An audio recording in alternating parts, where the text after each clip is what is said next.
ദൈവനാമത്തിന് മഹത്വമുണ്ടാകട്ടെ. പ്രിയ വായന സുഹൃത്തെ, താങ്കൾക്ക് യേശു കർത്താവിൻ്റെ നാമത്തിൽ സ്നേഹവന്ദനം. ഇന്ന് ഒക്ടോബർ 17, ഒന്നാമത്തെ വായനാ ഭാഗം 2 ദിനവൃത്താന്തം 8-ാം അധ്യായം. ഇവിടെ വായിക്കുന്നത് ശലോമോൻ തൻ്റെ ദൈവത്തിൻ്റെ ആലയവും അതുപോലെ തന്നെ കൊട്ടാരവും ഒക്കെ 20 വർഷം കൊണ്ട് പണി ചെയ്ത് കഴിഞ്ഞു. അത് കഴിഞ്ഞിട്ട് ഹൂരാം എന്നാണ് ഇവിടെ എഴുതിയിരിക്കുന്നത്. യഥാർത്ഥത്തിൽ ഹീരാമാണ്. ഹീരാമെന്നും ഹൂരാമെന്നും പറയുമായിരിക്കും. എന്തായാലും നമുക്ക് നേരത്തെ വായിച്ചറിവുള്ള ഹീരാം എന്ന സോർ രാജാവ്. അദ്ദേഹം ശലോമോന് കൊടുത്ത പട്ടണങ്ങളെ ശലോമോൻ പണിതുറപ്പിച്ച് അവിടെ ഇസ്രായേലിനെ പാർപ്പിച്ചു എന്നാണ് ആദ്യം കാണുന്നത്. യഥാർത്ഥത്തിൽ ശലോമോന് ഹീരാം കൊടുത്ത പട്ടണങ്ങളല്ല, മറിച്ച് ഹീരാമിന് ദാവീദിൻ്റെ മകനായ ശലോമോൻ കുറച്ച് 20 പട്ടണങ്ങളാണെന്ന് എൻ്റെ ഓർമ്മ. 20 പട്ടണങ്ങളെ കൊടുത്തു. അത് എഴുതിയിരിക്കുന്നത് 1 രാജാക്കന്മാർ 9-ാം അധ്യായം 11, 12, 13. 1 രാജാക്കന്മാർ 9, 11, 12, 13 വായിക്കുമ്പോൾ അവിടെ ഈ പട്ടണം കൊടുത്തതായിട്ട് കാണാം. പക്ഷേ ആ പട്ടണം കാണാനായിട്ട് ഹീരാം വന്നു. ഹീരാമിന് പക്ഷേ ആ പട്ടണങ്ങൾ ഇഷ്ടപ്പെട്ടില്ല. എന്ത് പട്ടണമാണ് എനിക്ക് തന്നിരിക്കുന്നതെന്ന് എന്ത് പറയുന്നുണ്ട് അവിടെ. അങ്ങനെ അദ്ദേഹം സ്വീകരിച്ചില്ലായിരിക്കും. അങ്ങനെ സ്വീകരിക്കാതെ തിരികെ കൊടുത്ത പട്ടണങ്ങൾ എന്ന നിലയിലാണ് അത് നമുക്ക് മനസ്സിലാകുന്നത്. അങ്ങനെ കൊടുത്ത പട്ടണങ്ങൾ എന്നാണ് ഹീരാം അല്ലെങ്കിൽ ഹൂരാം ശലോമോന് കൊടുത്ത പട്ടണങ്ങളെ. അത് തിരികെ കൊടുത്ത പട്ടണങ്ങളാണ്. ശലോമോൻ പണിതുറപ്പിച്ച് അവിടെ ഇസ്രായേലിനെ പാർപ്പിച്ചു. അത് കഴിഞ്ഞ് ഹമാത്ത് സോബയിൽ പോയി അവിടെ യുദ്ധം ചെയ്ത് അതിനെ ജയിക്കുന്നു. മരുഭൂമിയിൽ തദ്മോരും ഹമാത്തിൽ അവൻ പണിതിരുന്ന സംഭാര നഗരങ്ങളുമെല്ലാം ഉറപ്പിച്ചു. പിന്നെ ബാക്കി പണികളൊക്കെ ചെയ്യാനുള്ളതും സംഭാര നഗരങ്ങൾ ഉണ്ടാക്കാനുള്ളതും രഥനഗരവും കുതിരച്ചേവർക്കുള്ള പട്ടണങ്ങളും യെരുശലേമിലും ലെബനോനിലും തൻ്റെ രാജ്യത്ത് എല്ലായിടവും പണിവാൻ ശലോമോൻ ആഗ്രഹിച്ചതൊക്കെയും പണിതു എന്നാണ് നമ്മൾ വായിക്കുന്നത്. ഈ ദേശത്ത്, ഇസ്രായേൽ ദേശത്ത് നേരത്തെ ഉണ്ടായിരുന്ന ജാതികളായ ഹിത്യർ, അമോര്യർ, പെരിസ്യർ, ഹിവ്യർ, യെബൂസ്യർ, ഇവരൊക്കെ അവിടെ ഇപ്പോഴും ഉണ്ട്. അവരെയൊന്നും പൂർണ്ണമായും സംഹരിച്ചില്ല, നീക്കിക്കളഞ്ഞില്ല. മറിച്ച് അവരെല്ലാം ഊഴിയ വേലക്കാരാക്കി, അവരുടെ അടിമകളാക്കി. പക്ഷേ ഇസ്രായേലിൽ നിന്ന് ശലോമോൻ ആരെയും ഈ പറഞ്ഞ ഊഴിയ വേലയ്ക്കോ ദാസന്മാരോ അടിമകളോ ഒന്നും ആക്കിയില്ല. അവരൊക്കെ യോദ്ധാക്കളും അവൻ്റെ സേനാനായകന്മാരും ഒക്കെ ആയിരുന്നു. കുതിരച്ചേവർക്ക് അധിപർ ഒക്കെ ആയിട്ടാണ് ശലോമോൻ അവരെ നിയമിച്ചത്. ഫറവോൻ്റെ മകളായിരുന്നു ഭാര്യ എന്നുള്ളത് നമ്മൾ നേരത്തെ വായിച്ച അറിവുണ്ടല്ലോ. അത് ഫറവോൻ്റെ മകളായതുകൊണ്ട്, മിസ്രയീമ സ്ത്രീ ആയതുകൊണ്ട് ആ സ്ത്രീയെ ദാവീദിൻ്റെ കൊട്ടാരത്തിൽ പാർക്കാൻ അനുവദിച്ചില്ല. അവർക്ക് വേണ്ടി വേറൊരു ആലയം പണിത് അവിടെയാണ് അവരെ ആക്കിയത്. ഇത് വിശുദ്ധമല്ലോ എന്ന് പറഞ്ഞതുകൊണ്ട് അവിടെ പാർപ്പിക്കാതെ വേറൊരു സ്ഥലത്ത് വേറൊരു കെട്ടിടം പണിഞ്ഞ് അവിടെയാണ് ആ മിസ്രയീമിൽ നിന്ന് വിവാഹം കഴിച്ച ഫറവോൻ്റെ മകളെ പാർപ്പിച്ചത്.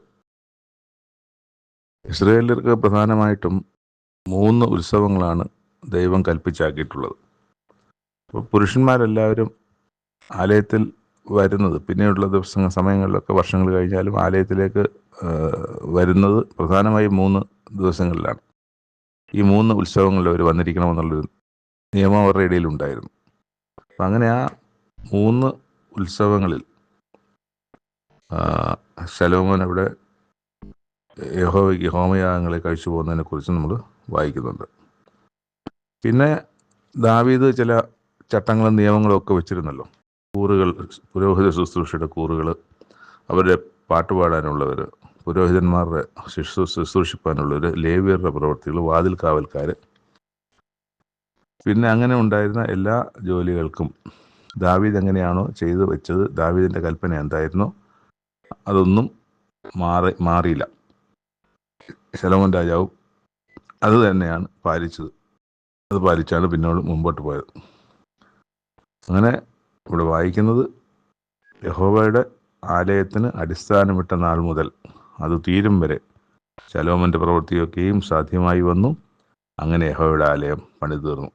അപ്പം ദാവീദിനെ പോലെ തന്നെ ശലോമോൻ രാജാവും ദൈവത്തെ പിൻപറ്റി, ദൈവത്തെ അനുസരിച്ച്, ദൈവത്തിൻ്റെ ഇഷ്ടപ്രകാരം, ദൈവത്തിന് പ്രസാദകരമായി സന്തോഷത്തോടെ ജീവിച്ച ഒരു ദൈവപൈതലാണ്, രാജാവാണ് ശലോമൻ എന്നുള്ളതാണ് നമ്മൾ ഈ അധ്യായങ്ങളിലൊക്കെയും വായിക്കുന്നത്. രണ്ടാമത്തെ വായനാഭാഗം എസ്കേൽ പ്രവചനം 43. ദർശനങ്ങൾ ആലയത്തെ സംബന്ധിച്ചുള്ളത് തുടരുകയാണ്. ഇവിടെ എസ്കേൽ പ്രവാചകൻ പറയുന്നത്, എന്നെ കിഴക്കോട്ടുള്ള ഗോപുരത്തിലേക്ക് ആത്മാവ് കൊണ്ടുപോയി എന്നാണ്. അവിടെ വെച്ച് ദൈവത്തിൻ്റെ തേജസ് പെരുവെള്ളത്തിൻ്റെ ഇരച്ചിൽ പോലെ കാണാൻ കഴിഞ്ഞു. ഭൂമി ദൈവത്തിൻ്റെ തേജസ് കൊണ്ട് പ്രകാശിച്ചതും ഞാൻ കണ്ടു. ഇത് ഞാൻ ആദ്യം കെബാർ നദീതീരത്തിരുന്ന് ഇരിക്കുമ്പോൾ കണ്ട ദർശനം പോലെയായിരുന്നു. മുമ്പെങ്ങും കണ്ടിട്ടില്ലാത്ത ഒരു സംഗതിയാണ് കെബാർ തീരത്ത് വെച്ച് ആദ്യമായിട്ട് എസ്കേൽ പ്രവാചകൻ കാണുന്നത്. അത് ആദ്യമായതുകൊണ്ട് തന്നെ ഒരിക്കലും പ്രവാചകൻ അത് മറന്നു പോകുന്നില്ല. കാരണം അതിന് മുമ്പ് അങ്ങനൊന്നും കണ്ടിട്ടില്ല. അതിനുശേഷം പല പല ദർശനങ്ങൾ പല സമയത്തും പല സ്ഥലത്തും ഒക്കെ വെച്ച് കണ്ടിട്ടുണ്ട്. പക്ഷേ ഇത് ആദ്യത്തെ ഒരു ദർശനമായിരുന്നു, ഈ കെബാർ നദീ തീരത്ത് വെച്ച് കണ്ട ദർശനം. അതുകൊണ്ട് തന്നെ അന്നത് കണ്ട് അത്ഭുതപ്പെട്ടു പോയിട്ടുണ്ട്, അന്നത് കണ്ട് അമ്പരന്ന് പോയിട്ടുണ്ട്, ഭ്രമിച്ചു പോയിട്ടുണ്ട്. അങ്ങനത്തെ ഒരു ദർശനം ആദ്യമായിട്ട് കാണുന്നതാണല്ലോ. അതുകൊണ്ട് തന്നെ അദ്ദേഹം അതൊരിക്കലും മറക്കുന്നില്ല എന്നുള്ളതാണ്. ഇത് അവിടെ വെച്ച് കണ്ടൊരു ദർശനം പോലൊരു ദർശനമാണ് ഞാനിപ്പോൾ കാണുന്നത്. അപ്പോൾ തന്നെ പ്രവാചകൻ കവിണ്ണു വീണ് ദൈവത്തെ നമസ്കരിക്കുകയാണ്. അത് കഴിഞ്ഞിട്ട് അവിടെ ദൈവം പറയുന്നത്, മനുഷ്യപുത്ര, അവിടെ ഒരു പുരുഷൻ ഉണ്ടെന്ന് പറയുന്നുണ്ടല്ലോ. ആ പുരുഷൻ അടുക്ക നിൽപ്പുണ്ട്. വേറൊരു പുരുഷൻ പറയുന്നതായിട്ട് കേൾക്കുന്നതാണ് ഈ ഇപ്പം നമ്മൾ വായിക്കാൻ പോകുന്നത്. മനുഷ്യപുത്ര, ഇത് ഞാൻ എന്നേക്കും ഇസ്രായേൽ മക്കൾക്കും മക്കളുടെ മധ്യ വസിക്കുന്ന എൻ്റെ സിംഹാസനത്തിൻ്റെ ആലയവും സ്ഥലവും എൻ്റെ കാലടികളുടെ സ്ഥലവുമാകുന്നു. അപ്പം എൻ്റെ സിംഹാസനമാണ്, അല്ലെങ്കിൽ എൻ്റെ ആലയമാണ്, ഇതെന്നും എന്നേക്കും ഉള്ളതെന്നാണ് അവിടെ പറയുന്നത്. ഇസ്രായേൽ ഗ്രഹമെങ്കിലും അവിടെ രാജാക്കന്മാരെങ്കിലും തങ്ങളുടെ പരസംഗം കൊണ്ടും പൂജാഗിരികളിലെ തങ്ങളുടെ രാജാക്കന്മാരുടെ ശവങ്ങൾ കൊണ്ടും എനിക്കും അവർക്കും ഇടയിൽ ഒരു ചുവർ മാത്രം ഉണ്ടായിരിക്കത്തക്കവണ്ണം തങ്ങളുടെ ഉമ്മരപ്പടി എൻ്റെ ഉമ്മരപ്പടിയും തങ്ങളുടെ കട്ടള എൻ്റെ കട്ടളയുമാക്കുന്നത് കൊണ്ടും എൻ്റെ വിശുദ്ധനാമത്തെ ഇനി അശുദ്ധമാക്കേണ്ടതല്ല. അവർ ചെയ്ത മ്ലേച്ഛതകളാൽ അവർ എൻ്റെ വിശുദ്ധനാമത്തെ അശുദ്ധമാക്കിയിരിക്കുന്നു. ഇപ്പോൾ രാജാവായാലും പുരോഹിതന്മാരായാലും ജനമായാലും ഒക്കെ എൻ്റെ നാമത്തെ അശുദ്ധമാക്കുന്ന പ്രവൃത്തികളാണ്. എൻ്റെ ആലയത്തെ അവർ എൻ്റെ ആലയമായിട്ടല്ല കണ്ടത്. അവർക്ക് കച്ചവടം ചെയ്യാനും അവർ വളരെ പ്രാധാന്യമില്ലാതെ അപ്രധാനമായി കാണുകയൊക്കെ ചെയ്ത് മുമ്പോട്ട് പോയി അങ്ങനെ അശുദ്ധമാക്കപ്പെട്ടു. അതുകൊണ്ട് ഞാൻ എൻ്റെ കോപത്തിൽ അവരെ നശിപ്പിച്ചു. ഇപ്പോൾ അവർ തങ്ങളുടെ പരസംഗവും രാജാക്കന്മാർ ശവങ്ങളും എങ്കിൽ നിന്ന് ദൂരത്താക്കി കളയട്ടെ. എന്നാൽ ഞാൻ അവരുടെ മധ്യേ എന്നേക്കും വസിക്കും. മനുഷ്യപുത്ര, ഇസ്രായേൽ ഗ്രഹം തങ്ങളുടെ അകൃത്യങ്ങളെക്കുറിച്ച് ലജ്ജിക്കേണ്ടതിന് നീ ഈ ആലയം അവരെ കാണിക്കാം. അവർ അതിൻ്റെ മാതൃക കളക്കട്ടെ. അവർ എല്ലാ നിയമങ്ങളും ചട്ടവും ഒക്കെ വ്യവസ്ഥകളൊക്കെ പ്രമാണിച്ച് അനുഷ്ഠിക്കേണ്ടതിന് അതിനെയൊക്കെയും അവർക്കാണെങ്കിൽ എഴുതി വെക്കുക. ഇതാകുന്നു ആലയത്തെക്കുറിച്ചുള്ള പ്രമാണം. അപ്പം ഈ ആലയത്തെ സംബന്ധിച്ചുള്ള പ്രമാണങ്ങളുമൊക്കെ എഴുതി വെക്കാനാണ് പറയുന്നത്. എഴുതി വെച്ചിട്ട് അതവർ എഴുതി വെക്കുക എന്ന് പറയുമ്പം ഭാവിയിലേക്ക് ഇത് ഒരു പ്രമാണമായി വെച്ചേക്കുക എന്നുള്ളത്. ഇനിയും വരുന്ന തലമുറകൾക്ക് അത് വായിക്കാൻ വേണ്ടി ഒരു പ്രമാണമാക്കി വെക്കുക എന്നുള്ളതാണ്.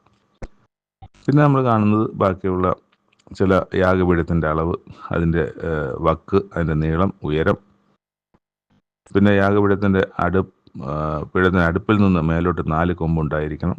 ഇങ്ങനെ യാഗപീഠത്തെ സംബന്ധിച്ചുള്ള കണക്കുകളും കാര്യങ്ങളൊക്കെയാണ് അവിടെ നമ്മൾ അടുത്തത് വായിക്കുന്നത്. പിന്നെ കാണുന്നത് അവിടെ യാഗം ചെയ്യേണ്ടതിനെ സംബന്ധിച്ചാണ്. അതിൽ എനിക്ക് ശുശ്രൂഷ ചെയ്യേണ്ടതിൽ എന്നോട് അടുത്ത് വരുന്ന സാദോക്കിൻ്റെ സന്തതിയുള്ള ലേവ്യന്മാരായ പുരോഹിതന്മാർക്ക് നീ പാപയാഗമായി ഒരു കാളക്കുട്ടിയെ കൊടുക്കണം. അപ്പോൾ കാളക്കുട്ടിയെ യാഗം അർപ്പിച്ച് അത് അതിൻ്റെ രക്തമെടുത്ത് യാഗപീഠത്തിൻ്റെ 4 കൊമ്പിലും തട്ടിൻ്റെ 4 കൊണ്ടിലും ഒക്കെ പുരട്ടുന്നതിനെ സംബന്ധിച്ച് പറയുന്നുണ്ട്. പിന്നെ അതിനെ ദഹിപ്പിക്കുകയും വേണം. എന്നിട്ട് 2-ാമത്തെ ദിവസം നീ ഊനമില്ലാത്തൊരു കോലാട്ട് വരുന്ന പാപയാഗമായി അർപ്പിക്കണം. അവർ കാളയെ കൊണ്ട് യാഗപീഠത്തിന് പരിഹാരം കൊടുത്തതുപോലെ ഇതിനെ കൊണ്ടും പാപപരിഹാരം വരുത്തണം. അതും ഈ പറഞ്ഞ പോലെ അതിൻ്റെ കൊമ്പുകളിലൊക്കെ രക്തം പുരട്ടണം. പിന്നെ വീണ്ടും അതിന് വേറൊരു ആട്ടുകൊറ്റനെടുക്കുന്നതിന് ഊനമില്ലാത്തൊരു കാളക്കുട്ടിയും ആട്ടുകൂട്ടത്തിന് ഊനമില്ലാത്തൊരു ആട്ടുകൊറ്റനെയും അർപ്പിക്കണം. അതിനെ അർപ്പിക്കുമ്പം പുരോഹിതന്മാർ അവയുടെ മേൽ ഉപ്പ് വിതറിയ ശേഷം ഈ ഉപ്പ് വിതറുന്ന നിയമമൊക്കെ ലേവ്യർക്ക് മുമ്പേ കൊടുത്തിട്ടുള്ളതാണ്, ആദ്യകാലങ്ങളിൽ തന്നെ കൊടുത്തിട്ടുള്ളതാണ്. ഈ ഉപ്പ് വിതറുന്നതിനെ സംബന്ധിച്ചൊക്കെ അത് വീണ്ടും ഇവിടെ നമ്മൾ രേഖപ്പെടുത്തിയിരിക്കുകയാണ്, വീണ്ടും കാണുകയാണ്. അത് ഉപ്പ് വിതറിയ ശേഷം അവയെ യഹോവയ്ക്ക് ഹോമയാഗമായി അർപ്പിക്കണം.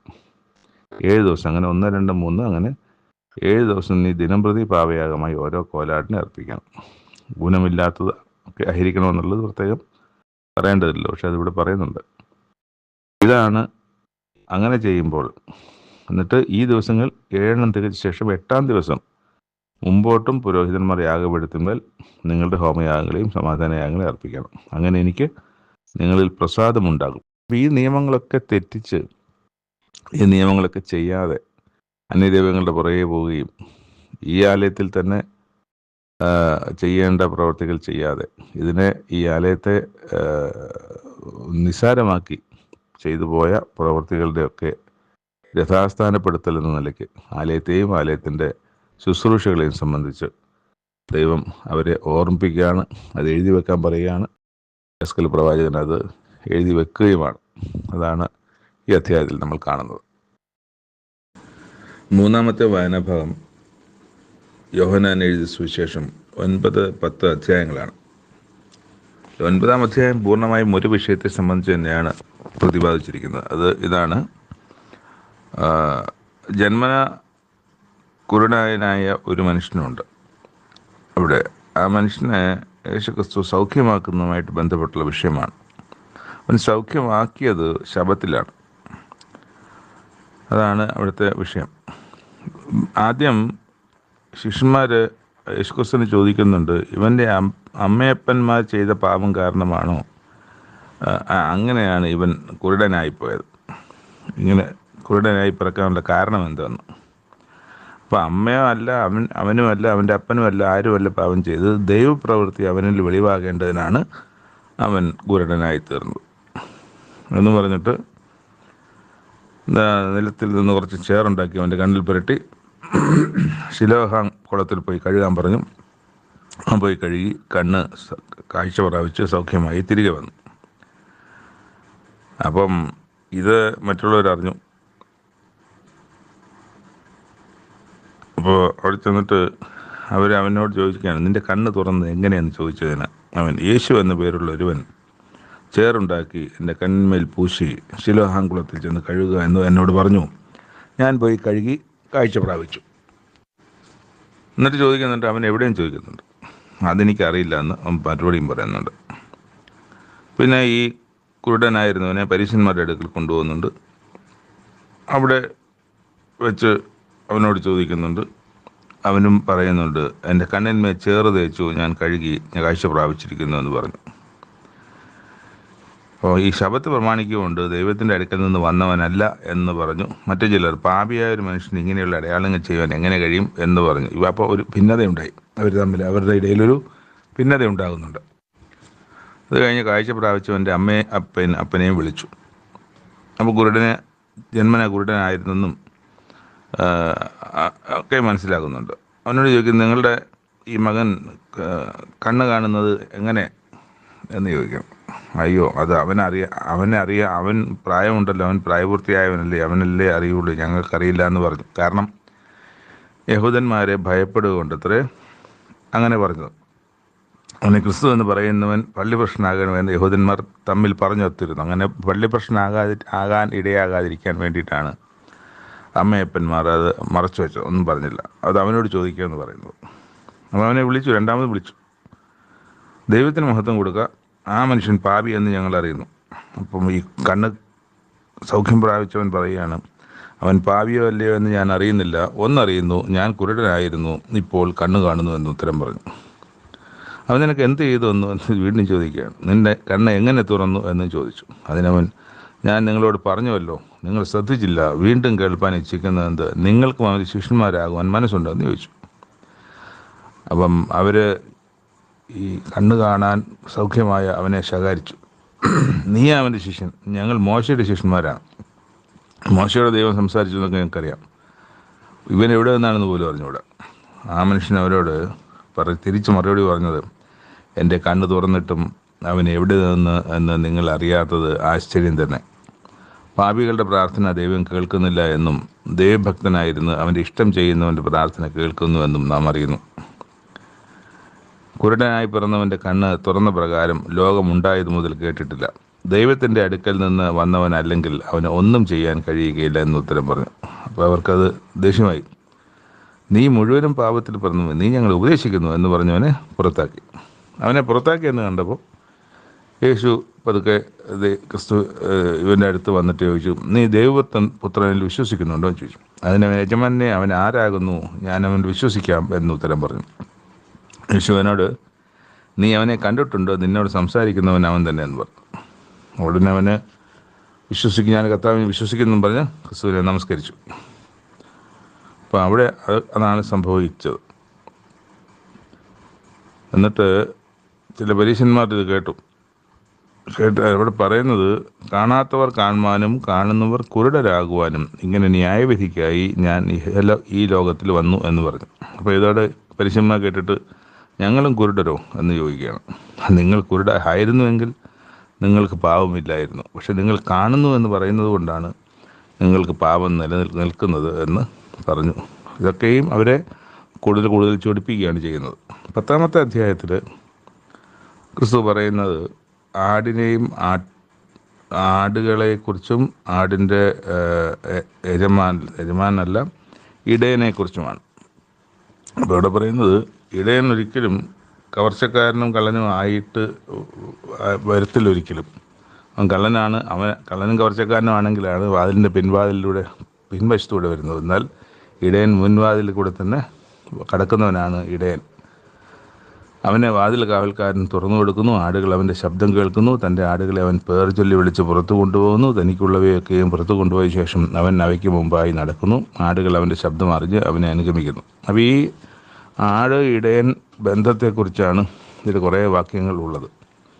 ആടുകളുടെ വാതിൽ ഞാനാകും. അത് കഴിഞ്ഞ് വാതിൽ കിടക്കുന്നതിനെക്കുറിച്ച് പിന്നെ പറയാണ്, ആടുകളുടെ വാതിൽ ഞാനാകുന്നു. എന്നിൽ കൂടെ കിടക്കുന്നവൻ രക്ഷപ്പെടും. അപ്പോൾ വാതിൽ ഇടയനാണെന്ന് പറയുന്നു. ഇല്ല, അത് കഴിഞ്ഞിട്ട് ആടിൻ്റെ ഈ വലിയ തൊഴുത്തിൻ്റെ വാതിൽ ഞാനാകുന്നു എന്ന് പറയുന്നു. ആ വാതിലൂടെയാണല്ലോ ആട് അകത്തേക്കും പുറത്തേക്കും കിടക്കുന്നത്. അപ്പോൾ എന്നിലൂടെ കിടക്കുന്നവൻ രക്ഷപ്പെടും എന്ന് പറയുന്നു. അവർക്ക് ജീവനുണ്ടാകുവാനും സമൃദ്ധിയായിട്ടുണ്ടാകുവാനും മാത്രമേ ഞാൻ വന്നിരിക്കുന്നത്. ഞാൻ നല്ല ഇടയനാകുന്നു. നല്ല ഇടയൻ ആടുകൾക്ക് വേണ്ടി തൻ്റെ ജീവനെ കൊടുക്കുന്നു.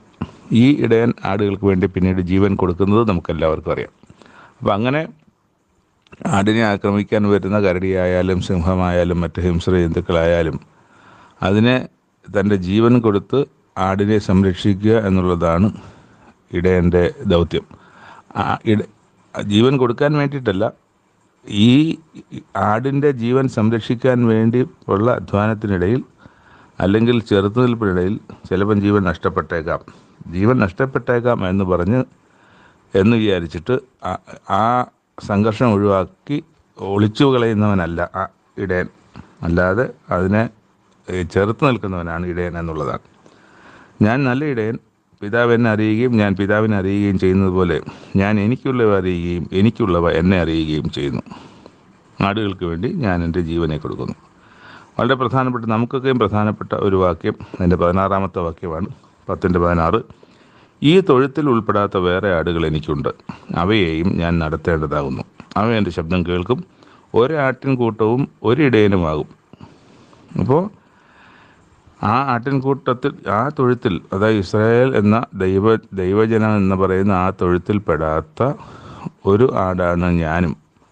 അത് ജാതികളിൽ നിന്ന് വരുന്ന വിശ്വാസികളെ സംബന്ധിച്ചാണ് ഈ തൊഴുത്തിൽ ഉൾപ്പെടാത്ത ആടുകൾ എന്ന് പറയുന്നത്. ആ കൂട്ടത്തിൽ ഞാനും പെടും, കേൾക്കുന്ന ആളും പെടും. എന്നിട്ട് പറയുന്ന മറ്റൊരു പ്രധാനപ്പെട്ട കാര്യം, ആ ഇസ്രായേൽ ജനവും ജാതികളിൽ നിന്ന് വന്ന വിശ്വാസികളും എല്ലാം ഒരു കൂട്ടമാകും. ദൈവം അതിനെ രണ്ടായിട്ട് കണ്ടിട്ടില്ല.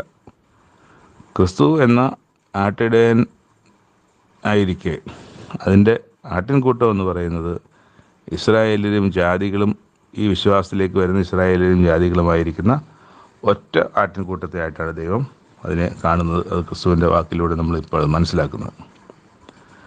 അപ്പോൾ അതാണ് അതിനകത്ത് വലിയൊരു പ്രധാനപ്പെട്ട കാര്യം. അത് കഴിഞ്ഞിട്ട് എൻ്റെ അടുത്ത അധ്യായത്തിലേക്ക് വരുമ്പം, ദേവാലയത്തിൽ വെച്ച് യഹൂദന്മാർ വളഞ്ഞിട്ട്, നീ ക്രിസ്തുവോ എങ്കിൽ പറക, നീ ഞങ്ങളെ എന്തുമാത്രം ആശിപ്പിക്കുന്നു. കാരണം അവർ മശിഹായെ കാത്തിരിക്കുന്നവരാണല്ലോ. ഞാൻ നിങ്ങളോട് പറഞ്ഞിട്ടുണ്ടെങ്കിലും നിങ്ങൾ വിശ്വസിക്കുന്നില്ല. എൻ്റെ പിതാവിൻ്റെ നാമത്തിൽ ഞാൻ ചെയ്യുന്ന പ്രവൃത്തികൾ എനിക്ക് സാക്ഷ്യമാകുന്നു. നിങ്ങൾ എൻ്റെ ആടുകളുടെ കൂട്ടത്തിലുള്ളവരല്ലായകയാൽ വിശ്വസിക്കുന്നില്ല. എൻ്റെ ആടുകൾ എൻ്റെ ശബ്ദം കേൾക്കുന്നു. ഞാൻ അവയെ അറിയുകയും അവ എന്നെ അനുഗമിക്കുകയും ചെയ്യുന്നു. ഞാൻ അവയ്ക്ക് നിത്യജീവൻ കൊടുക്കുന്നു. അവ ഒരു നാളും നശിച്ചു പോകുകയില്ല. ആരും അവയെ എൻ്റെ കയ്യിൽ നിന്ന് പിടിച്ചു പറിക്കുകയുമില്ല. അവയെ തന്നിരിക്കുന്ന എൻ്റെ പിതാവ് എല്ലാവരിലും വലിയവൻ. പിതാവിൻ്റെ കയ്യിൽ നിന്ന് പിടിച്ചു പറിപ്പാൻ ആർക്കും കഴിയുകയില്ല. ഞാനും. എന്നിട്ട് അവിടെ ആ ചോദ്യത്തിലാണ് ഈ ഇത്രയും ഉത്തരം പറയുന്നത്. നീ ക്രിസ്തു ആണെങ്കിൽ സ്പഷ്ടമായി, നീ മശിഹ ആണെങ്കിൽ സ്പഷ്ടമായി അത് എന്ന് പറയുകയാണ്. അപ്പോൾ അവിടെ പറഞ്ഞു, ഞാൻ നിങ്ങളോട് പറഞ്ഞിട്ടുണ്ട്, എങ്കിലും നിങ്ങൾ വിശ്വസിക്കുന്നില്ല. ഇനി വിശ്വസിച്ചില്ലെങ്കിലും ഞാൻ ചെയ്യുന്ന പ്രവൃത്തികളിലൂടെയെങ്കിലും നിങ്ങളത് വിശ്വസിക്കുക. അത് നിങ്ങൾ ചെയ്യുന്നില്ല. അതാണ് പറയുന്നത്. എൻ്റെ 30-ാമത്തെ വാക്യം, ഞാനും പിതാവും ഒന്നാകുന്നു. അപ്പോൾ യഹൂദന്മാർ അവനെ കല്ലെറിഞ്ഞു.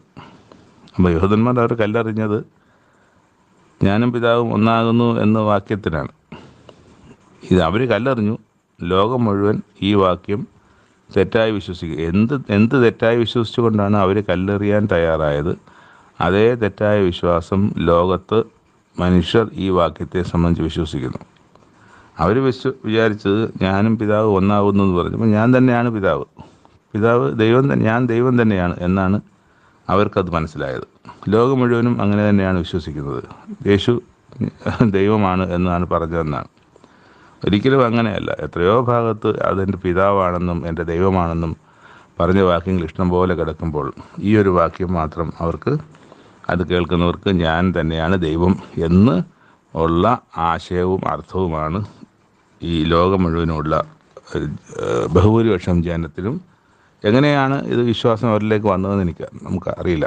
അപ്പോൾ സത്യം അതല്ല. സത്യം എൻ്റെയും പിതാവിൻ്റെയും ഉദ്ദേശം, എൻ്റെയും പിതാവിൻ്റെയും ലക്ഷ്യം, എൻ്റെയും പിതാവിൻ്റെയും പദ്ധതി അതെല്ലാം ഒന്നാണ്. ദൈവത്തിൻ്റെ പദ്ധതി തന്നെയാണ് എനിക്കും. ദൈവം എന്താണ് ചിന്തിക്കുന്നത്, ദൈവം എന്താണ് ആഗ്രഹിക്കുന്നത്, ദൈവത്തിൻ്റെ ലക്ഷ്യം എന്താണ്, ദൈവം എന്ത് ചെയ്യാനാണ് ആഗ്രഹിക്കുന്നത്, ദൈവമേ ഭൂമിയെ, ദൈവം ഭക്തന്മാരെ, അവർക്ക് വേണ്ടി എന്താണ് ചെയ്യാൻ വെച്ചിരിക്കുന്നത്, അതുതന്നെയാണ് എൻ്റെയും പദ്ധതി. അല്ലാതെ ദൈവത്തിനെ മാറി എനിക്ക് സ്വന്തമായി ഒരു പരിപാടിയുമില്ല, ഒരു പദ്ധതിയുമില്ല. ഞാൻ ദൈവത്തിൻ്റെ ഇഷ്ടത്തെ പ്രകാരം ജീവിക്കുന്നവനാണ്. ദൈവത്തിൻ്റെ ലക്ഷ്യം തന്നെയാണ് എൻ്റെ ലക്ഷ്യം, ദൈവത്തിൻ്റെ ഇഷ്ടം തന്നെയാണ് എൻ്റെ ഇഷ്ടം. അതുകൊണ്ട് ഞാനും പിതാവും ഒന്നാകുന്നു എന്ന് പറയുന്ന വാക്യം അങ്ങനെയാണ്. പക്ഷേ ലോകം ഇവരെന്തിനാണോ എറിയാൻ കല്ലെറിഞ്ഞത്, അതേ കാര്യം തന്നെയാണ് ലോകവും മനസ്സിലാക്കിയിരിക്കുന്നത്. എന്നിട്ട് പറയുന്നത്, പിതാവിൻ്റെ കൽപ്പനയാൽ ഞാൻ നല്ല പല പ്രവൃത്തികൾ നിങ്ങളെ കാണിച്ചിരിക്കുന്നു. അവരേത് പ്രവൃത്തി നിമിത്തമാണ് നിങ്ങൾ എന്നെ കല്ലെറിയുന്നത് ചോദിച്ച യഹൂദന്മാർ പറയാണ്, നിന്റെ നല്ല പ്രവൃത്തി നിമിത്തമല്ല, യഹൂദൻ ദൈവദൂഷണ നിമിത്തവും നീ മനുഷ്യനായിരിക്കും നിന്നെ തന്നെ ദൈവമാക്കുന്നത് കൊണ്ട് മാത്രമേ. കണ്ടോ, അതുതന്നെയാണ് ഇവർ കല്ലെറിയാൻ എടുത്ത ഏത് വിഷയമാണ് അവർ മനസ്സിലാക്കിയത്, അതുതന്നെയാണ് ലോകവും മനസ്സിലാക്കിയിരിക്കുന്നത്. അതുകൊണ്ടാണ് ഞങ്ങൾ നിന്നെ കല്ലെറിയുന്നതെന്ന് പറഞ്ഞു. എന്നിട്ട് അവിടെ പറയുന്നുണ്ട്, നിങ്ങൾ ദേവന്മാർ എന്ന് പറഞ്ഞു എന്ന് നിങ്ങളുടെ ന്യായപ്രമാണത്തിൽ എഴുതിയിരിക്കുന്നില്ലയോ? ദൈവത്തിൻ്റെ അരുളപ്പാടുണ്ടായവരെ ദേവന്മാർ എന്ന് പറഞ്ഞുവെങ്കിൽ തിരുവഴുത്തിന് നീക്കം വന്നുകൂടായല്ലോ. ഞാൻ ദൈവത്തിൻ്റെ പുത്രൻ എന്ന് പറഞ്ഞതുകൊണ്ട് നീ ദൈവദൂഷണം പറയുന്നു എന്ന് പിതാവ് വിശുദ്ധി. അവിടെ ഞാൻ ദൈവം എന്ന് പറഞ്ഞതുകൊണ്ടെന്ന് ഒരിക്കലും ക്രിസ്തു പറയുന്നില്ല. ഞാൻ ദൈവത്തിൻ്റെ പുത്രൻ എന്ന് പറഞ്ഞതുകൊണ്ട് നീ ദൈവദൂഷണം പറയുന്നു എന്ന് പിതാവ് വിശുദ്ധീകരിച്ച് ലോകത്തിൽ അയച്ചവരോട്. അപ്പോൾ പിതാവ് വേറെ, പുത്രൻ വേറെ എന്ന് തന്നെയാണ്. പിതാവ് വിശുദ്ധീകരിച്ച് ലോകത്തിൽ അയച്ച പുത്രൻ, പിതാവായ ദൈവം വിശുദ്ധീകരിച്ച് ലോകത്തിലേക്ക് അയച്ച യേശുക്രിസ്തു എന്ന മനുഷ്യൻ. ഇതൊക്കെ ക്ലിയറാണ്. എത്രയോ പ്രാവശ്യം പറഞ്ഞ് ക്ലിയറായിട്ടും യേശു തന്നെയാണ് ദൈവം എന്ന് ചിന്തിക്കുന്ന, എന്ത് വിശ്വസിക്കുന്ന ആളുകൾ അവർ ഈ സത്യത്തിലേക്ക് മടങ്ങി വരണം എന്നുള്ളതാണ് ഈ സെഷൻ്റെ അല്ലെങ്കിൽ ഈ റീഡിങ്ങിൻ്റെയൊക്കെയും പ്രധാന ആവശ്യം, പ്രധാന ലക്ഷ്യം.